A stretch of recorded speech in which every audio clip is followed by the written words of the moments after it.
Арвагийн хамгийн хүчтэй нь би. Тэднийг устгах болно.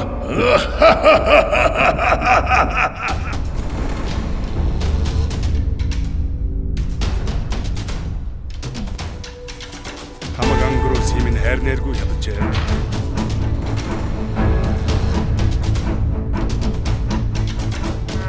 Чи бол дайчин хүн.